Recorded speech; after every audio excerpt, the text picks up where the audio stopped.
Hello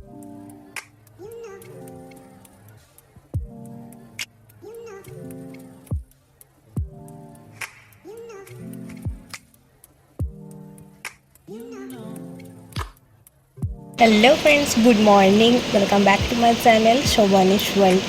আজকে হচ্ছে রবিবার আর আজকে ছুটি রয়েছে, তো একটু আমরা যাচ্ছি একটা মন্দির পুজো করানোর উদ্দেশ্যে। তো কোন মন্দির যাচ্ছি, কোথায় যাচ্ছি সবই শেয়ার করছি। আর এদিকে ভীষণ রোদ্দুর, তবে অন্য দিনের তুলনায় আজকে রোদ্দুরটা একটু হলেও কম আছে। তো চলুন আপনাদেরকেও সাথে করে নিয়ে যাই, কোথায় যাচ্ছি সবই শেয়ার করছি, আপনারা সঙ্গে থাকুন। টাটা।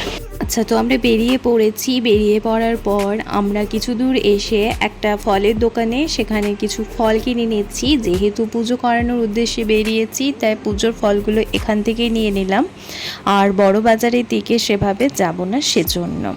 তো এখানে ফল মোটামুটি পাওয়া যায়, খুব একটা ভালো পাওয়া যায় না বা খুব একটা খারাপও পাওয়া যায় না, বেশ মোটামুটি কালেকশন থাকে। তো এখান থেকে একটু বেছে বেছে ভালো দেখে ফল নিয়ে নিলাম। তার আগে বলি, এটা হচ্ছে গত রোববারের ভিডিও। যে ভিডিওটা আমার শ্যুট করা ছিল, বাট আমি এডিটিং করতে পারিনি বলে, মানে আমার এডিট করার সময় হয়নি বলে আমি আর ভিডিওটি আপলোড করতে পারিনি। তাই ভাবলাম যখন ভিডিওটি করাই রয়েছে তো আপনাদের সাথে একটু শেয়ার করি। ফল কেনা কমপ্লিট করে আমরা বেরিয়ে পড়েছি। আর এই যে কারখানাটা দেখছেন, এটা হচ্ছে ময়ূরাক্ষী কটন মিল। অতীতে এই কারখানাতে অনেক মানুষ কাজ করতেন। আসলে এই কারখানাটি ছিল অনেক মানুষের কর্মসংস্থান আর কি, কিন্তু বর্তমানে এই কারখানাটি বন্ধ রয়েছে।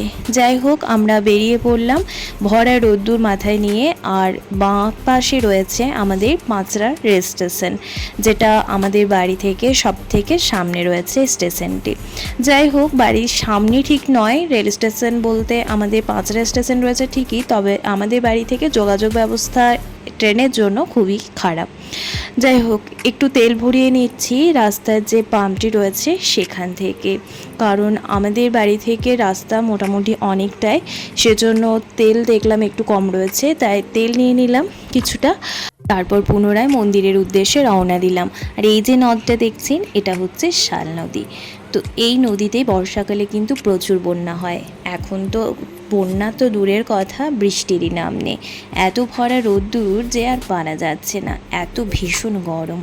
যাই হোক, আজকে একটু মনটা ভালো লাগছিল না। আর মন ভালো না লাগলে বা মন একটু খারাপ মতো থাকলে আমরা এই মন্দিরে চলে আসি। এই মন্দিরটা এমনই একটা মন্দির যেখানে এলে আমাদের মন একদমই ভালো হয়ে যায়। গল্প করতে করতে পৌঁছে গেছি আমরা মন্দিরে। মন্দিরে আমরা প্রায়শই এসে থাকি, আপনাদেরও সাথে করে নিয়ে এসেছি অনেকবার। আপনারা যারা আমার ডেইলি ব্লগ একটু লক্ষ্য করেন বা দেখেন তারা তো জানেনই। যাই হোক, চলুন মায়ের মন্দিরে গিয়ে মায়ের একটু দর্শন করি। মায়ের মুখখানা দেখলে সব দুঃখ কষ্ট যেন কোথায় চলে যায়, সব মন খারাপের এই একটাই আসান। যাই হোক, একটু চারিদিক থেকে চাপের মধ্যে ছিলাম, তাই ভাবছিলাম একটু পুজো দিয়ে আসি, তাই আসা আর কি। একটু ছুটি পেয়েছি তাই চলে এলাম।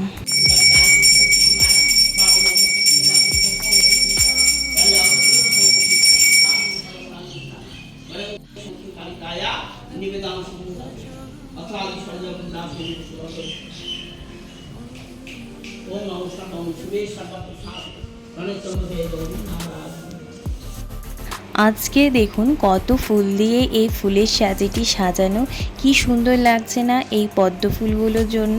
আর তার সাথে মায়ের তো লাল জবা রয়েছে। আমরা এসেছি লোবা মায়ের মন্দির। যারা নতুন সদস্য রয়েছেন তাদের জন্য পুনরায় বলে দিলাম, এই লোবা মায়ের মন্দির বা লোবার মায়ের কথা কম বেশি সবাই জানেন বা শুনেছেন আশা করি। এখন সোশ্যাল মিডিয়া যুগে কিছুই তো আর অজানা নয়, সবই মোটামুটি জানাই সবারই। যাই হোক, তো এই লোবা মায়ের মন্দির রয়েছে আমাদের বীরভূমে। আর আমাদের বাড়ি থেকে মোটামুটি অনেকটাই পথ এই লোবা মায়ের মন্দির। তো যাই হোক, আমরা এখানে প্রায়শই এসে থাকি। একটু ছুটি পেলেই বা একটু মন খারাপ হলেই আমরা মায়ের কাছে চলে আসি। মায়ের মুখখানা দেখলেই যেন সব দুঃখ কষ্ট বা টেনশন যেন দূর হয়ে যায়। চলুন এখন একটু মায়ের মুখখানা একটু প্রাণ ভরে দেখি, তারপর মায়ের পুজো দিয়ে মায়ের পুজো করিয়ে নিয়ে বাড়ি ফিরতে হবে। বেলা গড়িয়ে এখন অনেকটাই সময় পেরিয়ে গেছে, আর সেজন্য রোদটাও বাড়তে শুরু করেছে। চলুন এখন তাহলে আর কথা বাড়াচ্ছি না, এখন মায়ের পুজোটা একটু ভালোভাবে দেখে নিই, তার সাথে মায়ের দর্শনও করে নিই, তারপর আবার কথা হচ্ছে আপনাদের সাথে।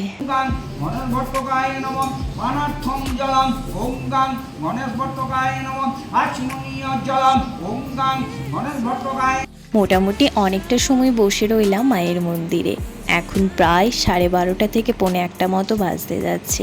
চললাম বাড়ির পথে, বেরিয়ে পড়েছি আমরা আবার সেই মেঠো পথ ধরে বাড়ির উদ্দেশ্যে। আর এই আসার সময় ডান দিকে যে পুকুরটি রয়েছে, এখানেই রয়েছেন মা, মানে মাকে পুজোর পর এখানেই বিসর্জন করা হয়। শুধু লোবার মাকে না, আরও 2 মাকেও কিন্তু এখানে বিসর্জন করা হয়, বাবুপুরের মা এবং বড়ারের মাকে। 2000 years later. জাস্ট বাড়ি ফিরলাম, এখন বাজে 1:30 থেকে 40 মতো বাজে। বাইরে তো ভীষণ রোদ্দুর, অবস্থা প্রচণ্ড খারাপ। জাস্ট বাড়ি ফিরলাম, এখন পুরো ঘামে অবস্থা খারাপ হয়ে গেছে। এখন একটু ফ্রেশ হয়ে একটু রেস্ট করতে হবে, তো তার জন্য একটু রেস্ট করবো। আমাদেরকে রোদ্দুরটা মানে ভীষণ ভীষণ রোদ্দুর, তার জন্য এখন একটু প্রথমে ফ্রেশ হয়ে নিই, তারপর আপনাদের সাথে পরে কথা হচ্ছে। যেহেতু লাঞ্চের সময় হয়ে গেছে, তাই ফ্রেশ হয়ে একটু রেস্ট করার পরেই লাঞ্চের জন্য চলে এলাম। তো চলুন এখন লাঞ্চটা কমপ্লিট করে আজকের মতো ভ্লগটি এইখানেই শেষ করছি। দেখা হচ্ছে খুব তাড়াতাড়ি নতুন একটি ভিডিওর সাথে। সবাই ভালো থাকুন, সুস্থ থাকুন, ধন্যবাদ।